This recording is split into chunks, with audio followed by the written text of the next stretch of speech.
We've noticed here in the very near future, there are going to be some folks who have a substantial income increase, and it's going to happen around February 25th. And we're going to find out some of the details on what some of that money might be used for from an expert that we brought in today. So stay close. We're about to tell you about it.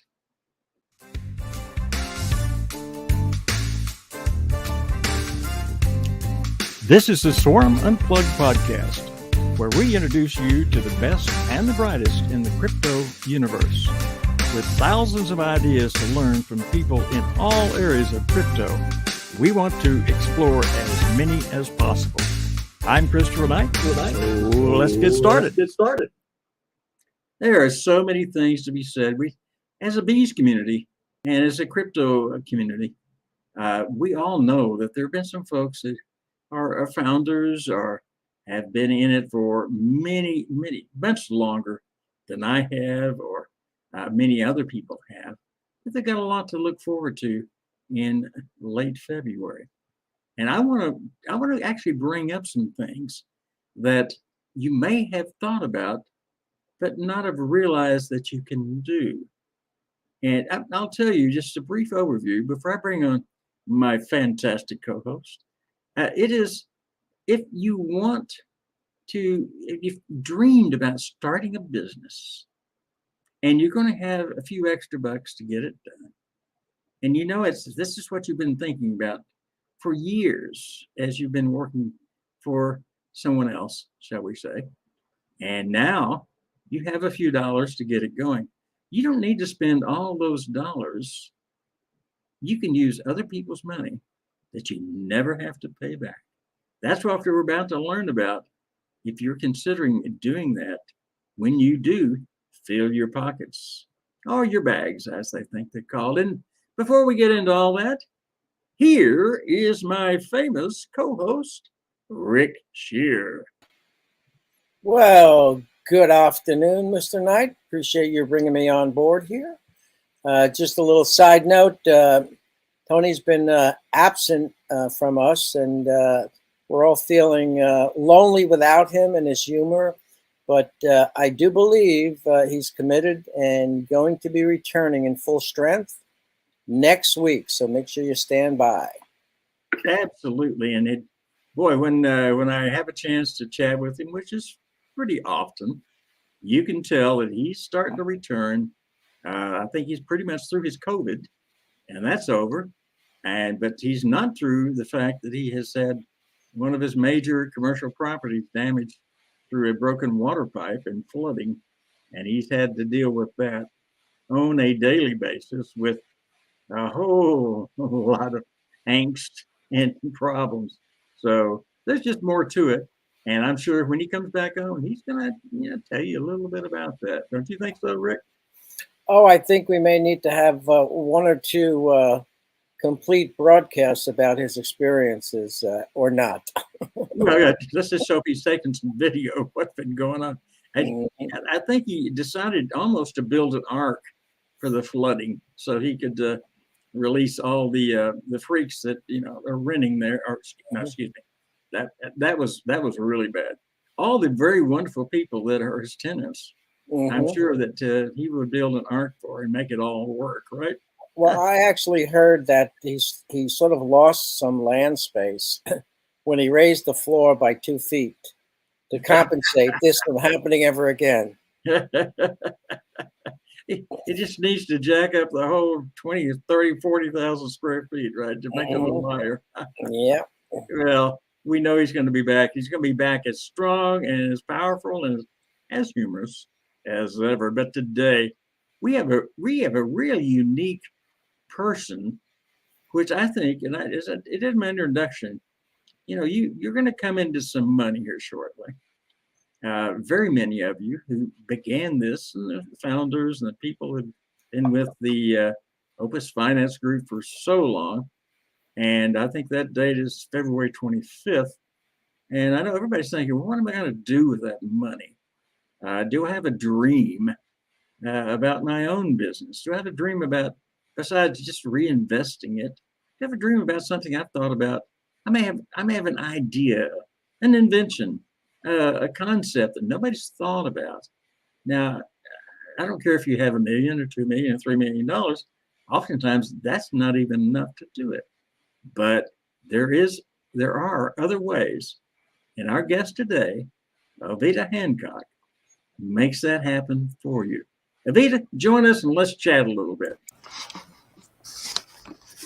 Good afternoon and welcome to the Swarm Unplugged. Well, thank you, Christopher. I'll have to say that in all transparency, Oveda and I have worked together for over a year now together. And we've worked together helping companies get grants and to roll those projects forward. Much of it comes from our other podcast called Make Your Pitch, which I know I've mentioned before in the past. But Oveda has been a very, very foundational person in helping those people achieve those goals. Let's start out just by telling everybody who you are, how you began, and what the heck do you do? Okay. Well, let me give you some of my background. I graduated from high school at 14, gave my first recitation when I was a year and 9 months old. I give all credit for that to my grandmother. And so after I got into Georgetown University, I graduated from there with a BA, an MBA, and a Juris Doctor at 19 and a half years old. I found out in the process when I applied for the bar exam that, and I passed the LSAT with the perfect score. I also passed the DC bar with the perfect score, that I had to wait a year and a half. I had to be 21 before I could take the bar in DC. On my 21st birthday, I took the bar exam for DC, passed it with flying colors, and the offers began to roll in. My family offered to send me or to help me go into business on my own, and I told them I didn't know enough to be in business on my own. That was a very good thing because I went to work for other law firms, worked for the Bureau of National Affairs, which produces law books and loose leaf services in various legal arenas. And I grew to have a love for patents, trademark, copyright issues. So I ended my legal career without ever having a loss. And I also ended my legal career with a law firm by the name of White and Case. And I was my specialty was intellectual property protection as well as business law.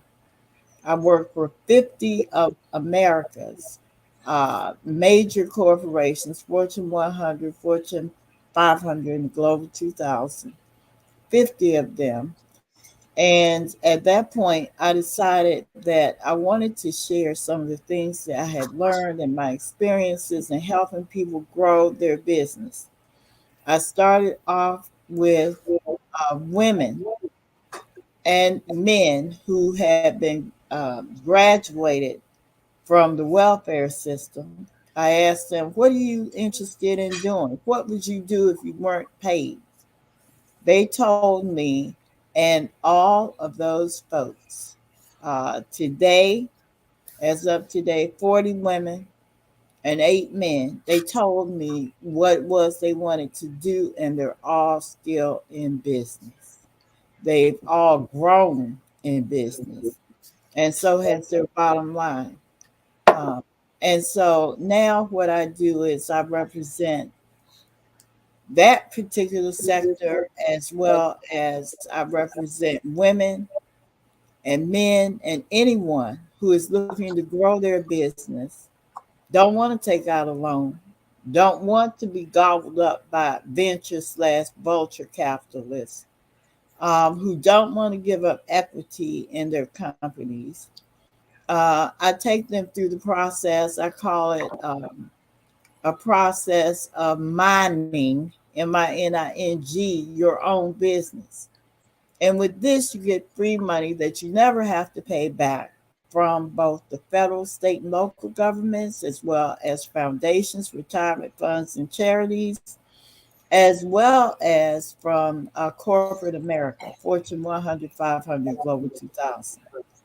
And I do this in a painless manner where they get the grant money that they never have to pay back, and they also don't lose any equity in their companies when they get ready to sell. If you go below 51%, you go from being the employer to the employee and may, in fact, lose control of your corporations.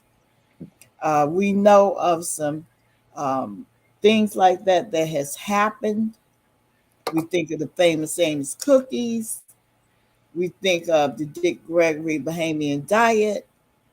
This happens every day, where all of a sudden I had a conversation today with someone who lost control of their corporation because they went to 49%. So that is what I do. I help you grow your business in a painless way. Well, in addition to growing the business in a painless way, you have a completely structured step-by-step program. So when you get involved with someone and you have a chance to chat with them, dig deeper into their business, and of course, I've got to tell everybody that V wants to know everything about you. So if you're shy about sharing your finances or your business structure or your legal position or anything else, she doesn't want to work with you because she needs to know everything about you. And of course, she always, says, "You're going to do an NDA, fine. I'm not going to. I'm here to help you. I'm not here to take over what you're doing." Because, by the way, V has many projects of her own that she's doing just fine with. She doesn't need your business, to say the least. Not the least of which is that an international fashion business that is growing by the millions right now. I did that anyway. I guess we don't need to get into that. But that all being said, if I were to just come into some money, and I had a concept that I had been thinking about for years. Everybody says, gosh, they see something come out, a product or a service or something else. They come out and say, I thought about that 10 years ago. And it happens all the time. But yet, if you have one right now that you think is viable, then you need to bring it into fruition. You need to bring it into life. You need to build a foundation around it. And that's what V would help you do. You want to let's give an example. All right. I bring you a concept and I want to build a brand new type of drone that can fly 5 times as far, can take more images than anybody else around, not be military grade necessarily, but be for corporate use. Things like oil pipelines, things of that nature, where they need to check the pipelines along the way. And I came to you and I had developed this concept of developing this drone. What would be stage 1, stage 2, and stage 3 working with UV? Okay, first of all, I get a profile. That profile tells me all the information. I know people think it's being nosy, but it's not. I start off, number 1 is going to be governments. Number 2 is going to be foundations, charities, and trust funds, retirement funds. Number 3 is going to be corporations, major corporations, Fortune 100, 500, and Global 2000. because they have doors. One door is for nonprofit, the other door is for profit. And how you approach those doors, I need that information because the first stage that I'm going to take you through is going to be the federal government. You're going to have to sign up with sam.gov. Going to have to get a login.gov account. And on top of all of that, you're also going to have to get a Defense Logistics Agency cage code. Once you acquire those things, you can pretty much sail through everything. But the DLA and SAM, they're going to ask various questions. Have you been convicted in the last 5 years? They're going to ask questions about your company. A lot of people don't want to do this because they feel like they're asking about them. But they're going to ask if you've been debarred or suspended from a contract, etc. It is about your company. Now, if you're a solopreneur and entrepreneur, that question is going to be on your social security number, etc. I encourage people to get a legal standing, an LLC, a B Corp, a C Corp, a S Corp, or a nonprofit 501c3 status. That way, it's not on you personally, which cuts down on the information they're looking for. They'll go through an EIN, which has been set up. And they will also go through, and that's the tax information to the corporation. They love to see business bank accounts so they know exactly where to send your money to. But also, you can use your personal account, but that gets you into validation by the IRS for you, the individual. So there's certain things you want to do off from the very beginning. And I help take you through that process. I physically get on with you and I help you to go through that process. So it's not necessarily on you, it is on your business. And that is extremely important if you do have issues and convictions and all that sort of thing, or you owe personal taxes. Well, now that being said, then what you're really saying is they are identifying themselves, and people, we use the word KYC, in the process, know your customer, and all these grant people want to know their customers because they are customers in a way, our clients, Exactly. whichever way, and know your client, know your customer, same way KYC. But that being said, then when you get to that level, then we then move into, if there's some interest, then we have to move into a grant process. Now, do Yes. you write the grants, or do they have to write the grants? I leave it up to the client. I have certain clients that feel erroneously so that they want to write the grant themselves. Doesn't necessarily make good sense to me since I've written 2,660 as of last week grants and been 95% successful. Is that like being your own lawyer in a criminal case? Absolutely. That's Okay. exactly what it is. How long does this process take from start to finish? What is there an average length of time, or it's too skewed not to be able to pinpoint that? Well, because we try and hope that they're going to keep at least a pipeline of 25 or 30 grants. Each one has a cycle. The cycle of, say, a 10 million or 10 or $100 million grant will be about a month and a half to 2 months. Putting that together, putting together your mission statement, putting together your plans for this opportunity, putting together a market opportunity. What is the market like? Who are you competing against? How much money do they have as opposed to you? And in some instances, getting you certified by the state to give you a leg up. It's available to everyone, although certain groups of people have tried to present it as, you know, only minorities, people of color, they're the only ones to get it. Women get it, you know, etc. That is not so. If you're Caucasian male and you want to be in that protected market, you come in as a SME, small um, business, SME, okay? It doesn't matter about race, religion, color, whatever. Now, there are grants that will say specifically, we will not give you the money if you are acting racist, if you're not going to work with people because of their sexual orientation or because of something like that, something really against public policy. Mm-hmm.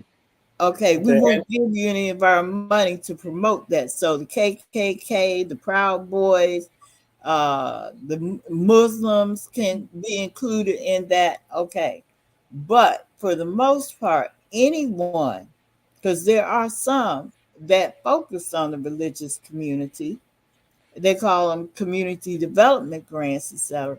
There are some organizations or businesses that promote that sort of idea that they will not fund unless they take that away, and many have done that.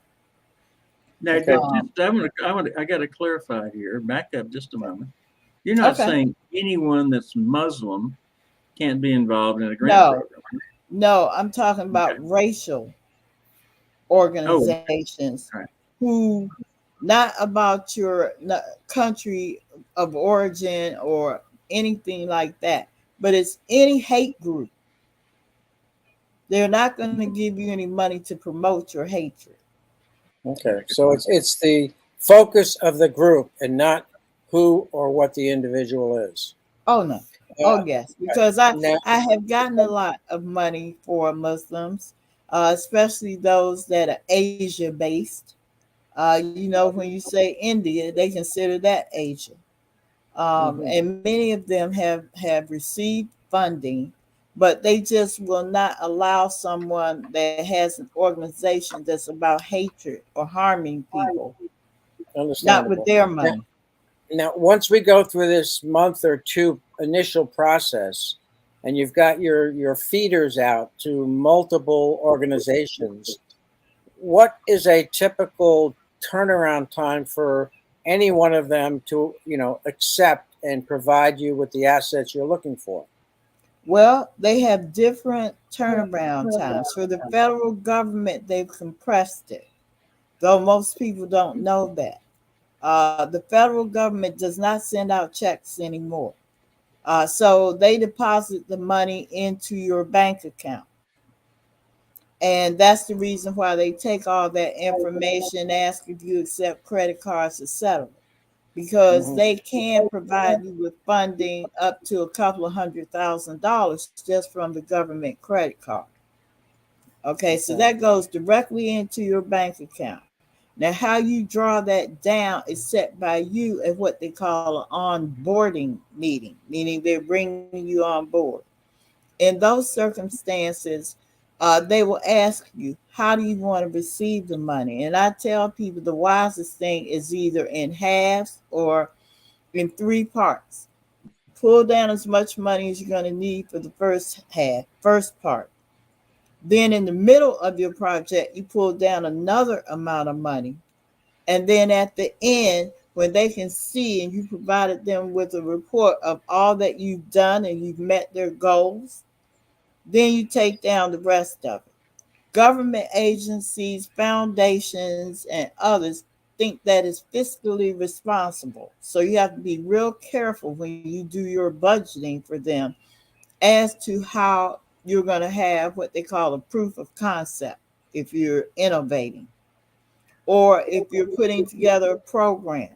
You want to have the outcomes and everything ready. That way, they can at each piece comment, okay, we think you may need a little more money for this for the beginning. a little more money for the middle, a little more for the end, or half and half. The government gets very nervous since the super collider, superconductor debacle. They get very concerned that you're going to do what that doctor did and take all this pile of money, and they never see anything for it. They never get any sort of report. General Accounting Office has stopped that because they really don't want you to take down. There are grants with USAID, which is agriculture, where you can get $100 million. They want some sort to see from you, not to have to impose some sort of accountability for what is going on with this money. In that case, the doctor who was supposed to be heading the program took all the money and then claimed Alzheimer's, that he couldn't remember what he did with it. That took out several $100 million in his pocket, didn't it, Jeff? Yes. And yes. they had basically no recourse, didn't they? He was elderly, so who could say? Yeah. He couldn't remember this. He couldn't remember conversations. He couldn't remember that. There was nothing, since the government had nothing in there saying what he had to do. He didn't do anything. What do you say? Hang on a second, Christopher. I'm starting to forget. Where are we? What are we doing here? Alzheimer's is kicking in quickly on you, Rickster. That's all there is to it. What is the largest grant you've ever achieved for a client? 200. Well, actually, it was $950 million, and it's in the field of drones. We got $350 million from an organization in the United States called OPIC. I think they've changed their name now, and they are invested in helping Africa. The women there usually don't make it past the 4th or 5th grade. And so they're dropping out of schools because their fathers have sold them off. You've got a 14-year-old girl married to a 72-year-old man for land and for them to help support the family. And so we came up with the program where we reached out to OPIC. OPIC said you had to have matching money. We found the matching money from the European Investment Bank. And the European Investment Bank, they gave US gave 350. They gave $600 million to this project. We gave them a guarantee that we would be involved with this for at least 10 years, because a lot of Asian countries, a lot of others are coming in promising all this stuff, and then really all they're trying to do is make money, and then they dump the program. So nobody benefits. So we gave a 10-year guarantee, because China is all over that. We gave a 10-year guarantee that we would stay in this program, train these women so they could be independent, deal with the fathers and all of these people that need the money or want the money, because some of them are just greedy. They have multiple daughters, so it's like, I'll sell you to this one, I sell you to that one, and the women have no say-so in it because they're still kids. And so what we're doing is we're going and training them in terms of drone piloting, not only for Africa, but for major corporations. Major corporations are spending $400 billion this year to train people as drone pilots in the United States. The U.S. has set off to the side and become very, very conservative. So we have Japan, we have Australia, we have Canada, whose drone industry is much more utilized and further ahead than we are. We're number 14 in terms of technologies. The U.S. is number 14 from being number one because the people who invest and even the governments are like, oh, we better hold on. And I saw a lot of this happen with super collider, superconductor. But the largest has been that $950 million, where we're building these programs with 5 areas in Africa. Okay. I know. And one of them being in Nigeria, which now is the capital of chocolate. Do you do anything in Sudan? Yes. I am working with, and you know him, John Qatari, Sure. in Sudan to restore their financial arenas. Right. Okay. Now, I know that particular topic on the drones is very near and dear to your heart because it will provide income to people who would never have seen that kind of income in their Yeah. lives. Really. So, And really you're totally involved.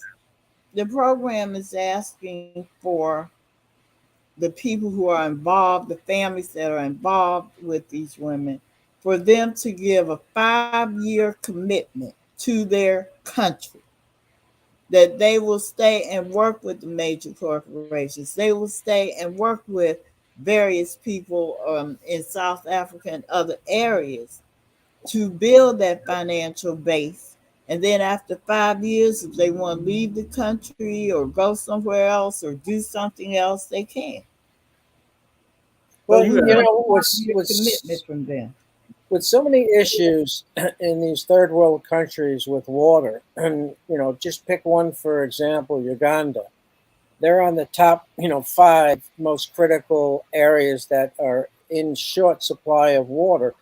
Why isn't that, a group of people just get together and apply for a grant and fix the problem? I mean, are these grants not known to most people, or They're not. They're coming from an agency that's really under the Department of Agriculture called USAID. The water issue in those countries, I have a company, thanks to Chris, that I'm working with called Constant Water. Yeah. And they are trying to deal with these problems through USAID rather than EPA. We have huge water loss shortages in the United States, something I didn't know until Christopher brought Constant Water Yeah. and Jed Walls, And who is Jed's a great man. former, yeah. We have issues here in Mississippi. One would say the Mississippi River is out there, but the water issues are tied to the electricity issues. Even in cities like in Tennessee, in Rhode Island, in places you wouldn't expect in Arizona and California, when the grid goes down in a lot of these cities, the water goes down too. Interesting. Okay. And during that particular piece, even for hygiene, health, and some people died last year in Texas. Those those 24 um, bottles, cases of water does not help. If you're disabled and you can't carry a case of water up your stairs, you can't clean yourself. If you're in a wheelchair, you can't cook. Your hygiene is very important in a lot of different disabilities. You're a veteran and you lost a limb, an arm, or a leg. Those bottles of water, they will keep you alive in terms of drinking water. But in terms of living water, flushing toilets and things like that, it will not help you. You use the whole case to flush the toilet. Yeah, let's go full circle because again, I don't even want to get into your international fashion business, which I know is still kind of under wraps a little bit, but being developed rapidly. And if you may even mention the name of the person that the entire world corporation was purchased from, everybody would recognize it. But we'll let that go for right now. Okay. Just I know that's appropriate at this stage. But let's go in the few minutes we have left on this podcast. Let's go back to the very beginning. We Okay. have people who are about to come into money. Yes. They have ideas. They have Yes. concepts. What's the best way for them to reach you and figure out if maybe there's a way that you can help them not spend that 500,000, that $2 million, and use other people's money? How do they approach you and talk to you about that? Okay. Well, I'm certainly on LinkedIn as Oveda Hancock. I'm also involved with a group called M3 Link, where I go around the country and now even into Canada on a regular basis. And I speak on the opportunities. You can also reach me at my email address, Cymoneys, CYMONEYS @gmail.com.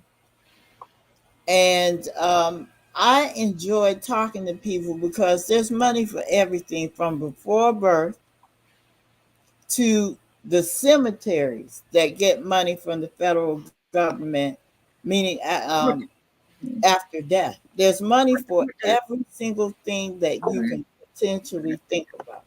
Now, you say that, but the question is the crypto area is growing rapidly. Mm-hmm. You're even a holder of Bitcoin, as I understand yourself. So Mm-hmm. you understand Yes, crypto, true. and in that process, if somebody had a new concept in the area of crypto, could they get funding someplace? Yes, they can. They can get funding from the National Science Foundation. Right now, I have a grant from Cisco. It's pretty large to help those that are in the digital piece.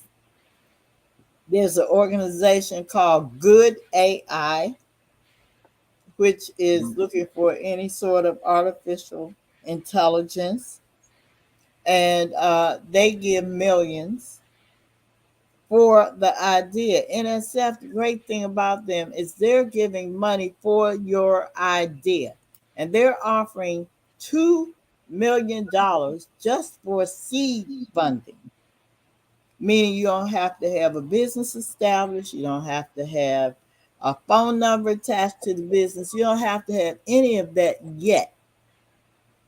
And how that operates is that they want 3 pages about your innovation, and they will let you know in 3 weeks if this innovation is accepted and requested to go through for a full proposal. Get $256,000 to begin with, and then you work on getting the rest of that $2 million. I can tell you also there's an organization in the federal government and the Department of Defense called DARPA. The reason why we have flash drives and CDs, that idea came out from one person who came up with that and told DARPA about it. And DARPA funded everything. And that's why we have CD-ROMs. America is looking for innovation, something that will move them from number 14 back to number 1. So And that, you're saying just the concept. You don't yes, have to have a minimal viable product, an no, MVP, no, you don't in have to order to have a get this kind of prototype. funding.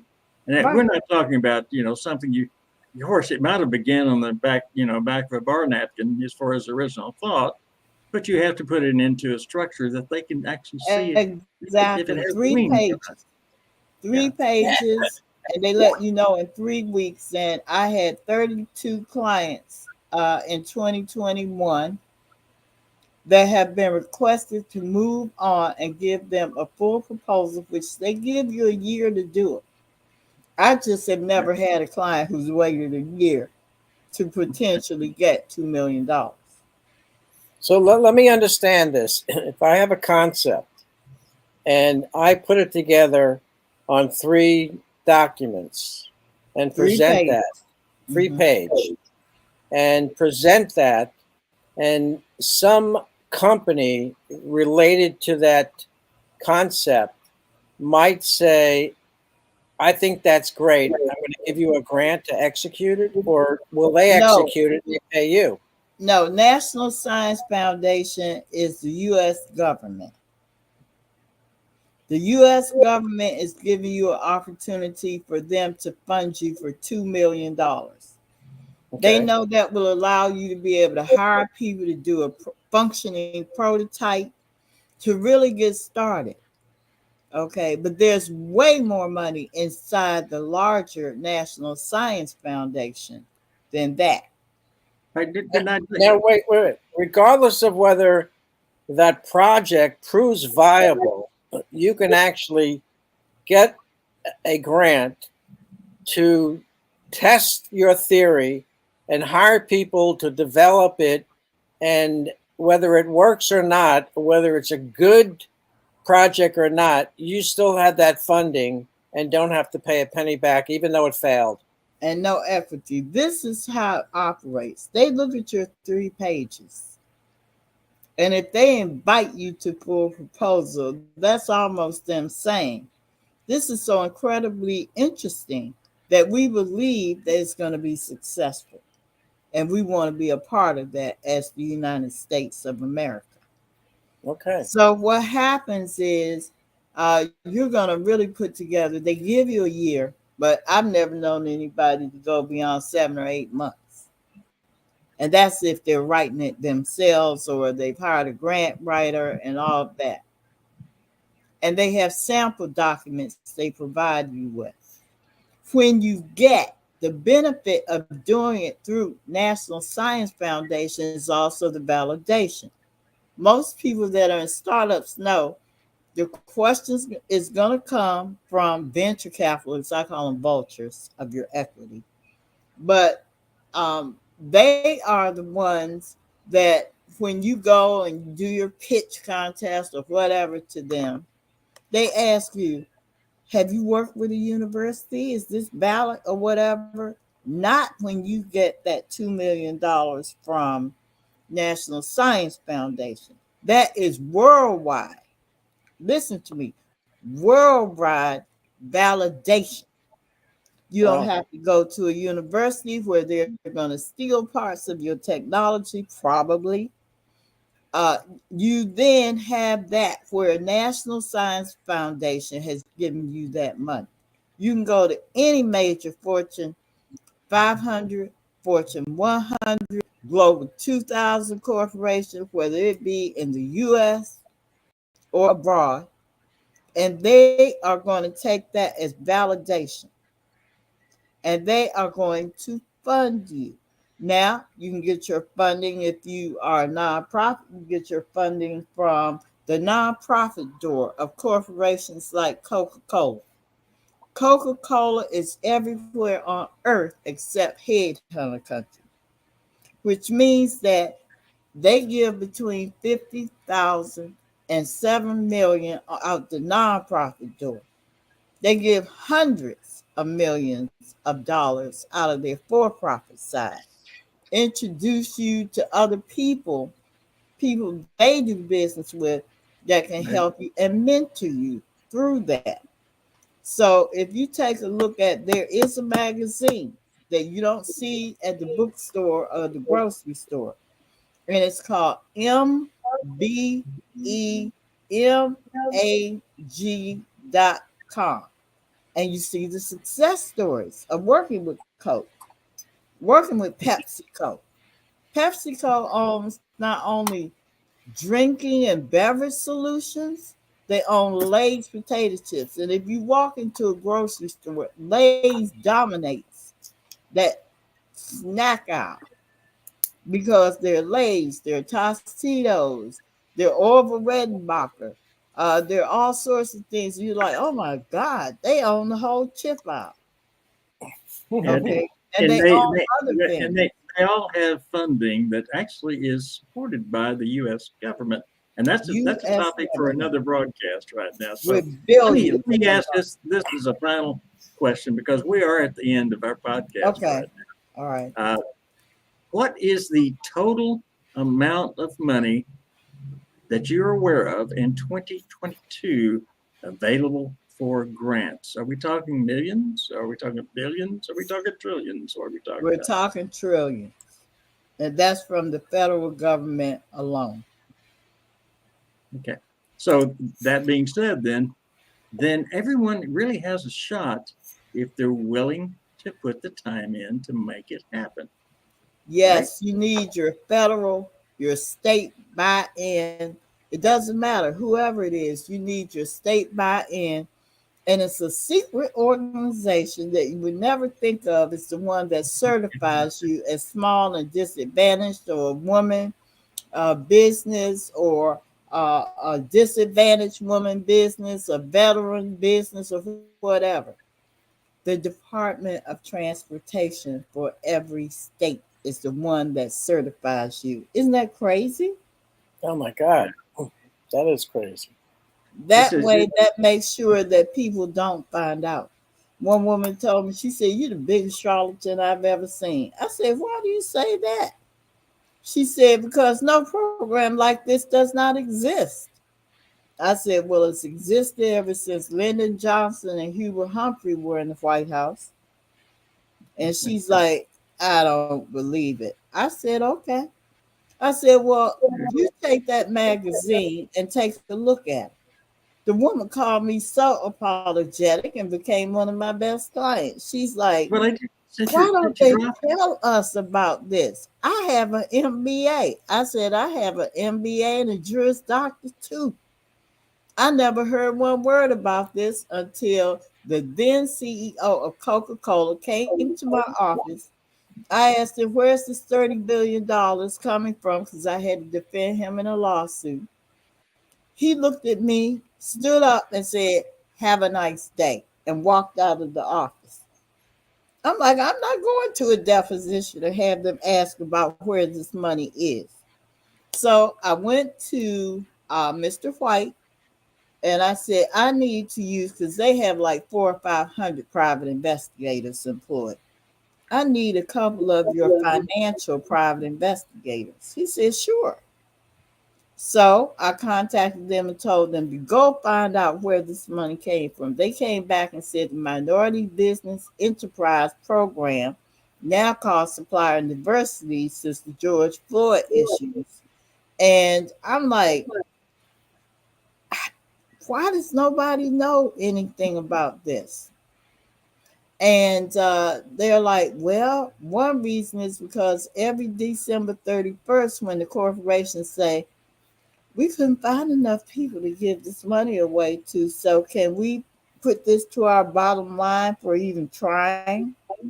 They say, "Of course you can." So what incentive is there for any corporation to tell anybody about it unless you stumble across it? Hmm. there, Why and do you think? that is that.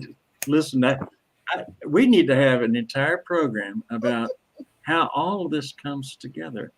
But right now, we're going to have to close it down on this episode. Okay. Uh, Well, that you was a golden nugget if I've ever heard one. well, it's the gold. She has more golden nuggets than anybody in this community has ever heard, and it's all about the money. It's all about follow the money. She follows the money. She puts people into those categories to gain that money that nobody knows about, and she's been doing it for years. She has contacts in all of the major corporations because she used to be their counsel at one time or another, and never lost a case for them. So they still can treat her as a very special lady. They And do. what do you want, V? What can we do for you, V? So, all that being said, folks, what you've heard today on this podcast is a lady who has been through the mill. In fact, I think who signed off on your entrance to Georgetown, or was it to the law school? I think it was a president. What was his name? Joseph R. Biden. There you go. Right, because he knew you, and he Yes. thought you were the right person to go there, didn't he? Yes, he did. He knew me since I was 13 years old and worked for Congresswoman Yvonne Brathwaite Burke from California. And so when she reached out to me, we're still friends. And she's about 90 something now. And she reached out to me, John Conyers. I called him Uncle John. My best friend is his niece. And, at that time, Shirley Chisholm and Barbara Jordan, they were her inner circle. Well, you I got also to meet all have them. direct contacts with the now divorced Miss Gates, and you're still Yes, friends with her, and you're still friends with the Amazon ex-wife right now. yes, I am. I'm friends with both of them, Yeah, there you go. Jeff Bezos, etc. And I can tell you that when I needed my letter for law school, which I pulled out and put in a beautiful frame. Um, he would, many is the time I see him running through the Longworth building to catch the train to go home and take care of his little boys. And, we were all very happy when he met Jill over there at American University. But the biggest thing I can say about that man is he is loyal. He, Miss Burke, Mrs. Burke, reached out to him and she said, "Oh, our little genius is going to law school and she needs some powerful letters." And so he wrote that letter for me and I still possess it. And I appreciate him because a lot of people were resentful and felt like I was too young to be there. Right. Well, But there are many other stories there, but oh, just so man, people know that are listening and will be listening to this podcast, V is connected from years ago all the way up through some of the most powerful people that you could ever imagine, and still maintains those contacts. And that's the reason she's able to help her clients gain what they it need. is. And I have That's two all about. women. I have two women to credit that to. One was Pamela Harriman, Mrs. Harriman, who was married to Averill Harriman. Yeah. And the other one is Margaret Graham, who was the owner of the Washington Post. And I lost both of them in very tragic ways. But there's a reason why. My mother was a widow, raising a small child. And I thank the former head of Georgetown University because he introduced me to them in a very unique manner. And I thank Bessie M. Hyler, who was my mother's church friend, who took him a slice of cake that I had baked for her. He It's true. tasted it. He gave me the address to Mrs. Harriman's home to take Oh, her. Herman. Yes, Pamela Harriman. Oh, Her son, her only child, is the grandchild of Winston Churchill. there you go. Now, we can go on, folks, and we need to have V back, don't you think, Rick? Oh, there's no question. When you say she's connected, I'm visually seeing literally every bone in her body It's going connected. out in a connection sort of ray of light. Exactly. And those of you who I'll wrap it up like this. Those of you who are thinking about taking a little of your well-earned gains coming up here at the end of February, and you are considering putting some of that into a dream that you've always had, may I make sure that you make contact with Oveda Hancock.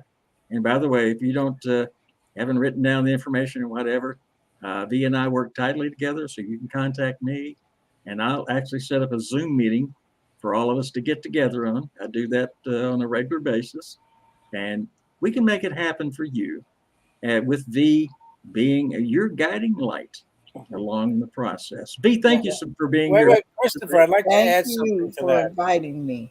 I'd like to add something to that. Regardless of whether you're coming into wealth, V and her services can be for somebody that is not, coming into wealth and has an unbelievable idea that they believe in.